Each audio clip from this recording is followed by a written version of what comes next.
The wedding was arranged. It was not as grand as Adanna's first marriage. She was older now, and this was a second union, but it was filled with genuine joy. Adanna's father, grateful his daughter had finally found happiness again. On their wedding night, as Chike held her close, Adanna felt a moment of pure contentment. Perhaps, she thought, I did escape destiny. After all, I sent my son away, and he is safe somewhere in the north. I have found love again with a good man. Momankiru was wrong. Adanna and Chike lived happily for 2 years. They built a successful trading empire together, combining his connections in the north. They were known throughout the region as the perfect partnership, in business and in love. Then came the day that shattered everything.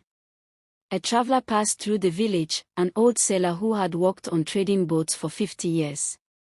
He stopped at Adanna and Chike's compound seeking water and a meal. They welcomed him, as was the custom, and invited him to eat with them. As the old sailor told stories of his travels, he mentioned the merchant captain who had raised Chike. Fine man, he was. Honest as sunrise. Raised a boy who wasn't even his own blood, treated him like a true son. Chike laughed. You're mistaken, uncle. The captain was my father. No, young man. I was there on the boat the day he came aboard with you in a basket. You were just hours old. He told us the whole story. How a wealthy woman from the southern kingdom had begged him to take you far away, paid him gold to raise you in the north. Said she wanted to save you from some terrible prophecy. Adanna's blood turned to ice. Her vision narrowed. What did you say? The sailor, sensing he had said something wrong, tried to backtrack, but Chike pressed him for details, the name of the kingdom, the description of the woman. Every detail matched. The year was correct. The kingdom was this one. And the description, beautiful woman, chief's daughter, recently widowed, there could be no mistake. Adanna stood slowly, her legs barely supporting her.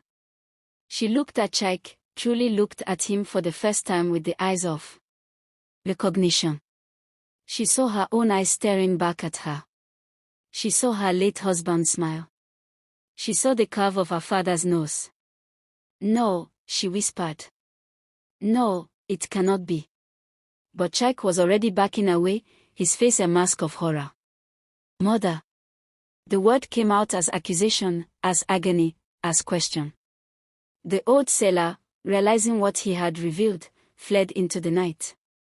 Adanna and Chike stood in their home, the home they had built together as husband and wife, and stared at each other across an unbridgeable chasm of truth. I sent you away to save you, Adanna cried, falling to her knees. The prophecy said if you stayed, this would happen. I gave you up to prevent this. And yet here we are, Chike said, his voice hollow. You cannot run from destiny, mother. You can only run toward it by another path. The scandal destroyed them both. When the truth became known, and in villages, truth always finds its voice, Adanna and Chike became figures of horror and pity. Chike left the village that same night and was never seen again. Adanna went to Momankiru, now impossibly ancient, still living in her compound at the edge of the sacred forest.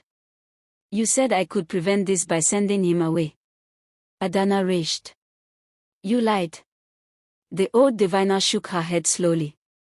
I said only that complete separation might break the thread. But you did not maintain the separation, child. You forgot the most important rule: destiny finds those who try too hard to see it. Your very efforts to escape drew the future to you like iron to a lodestone. Then what should I have done? Adanna wept. Perhaps nothing, Momankiru replied. Perhaps the trying is the trap itself. Or perhaps some destinies are meant to teach, not to be escaped. Who can say? I read the bones, but I do not write them. Adanna lived for many more years, but she was never the same. She gave away all her wealth to the poor and spent her days warning others, do not try too hard to escape your fate. Live righteously, honor the ancestors, and let tomorrow come as it will. For in trying to avoid my destiny, I walk straight into its arms.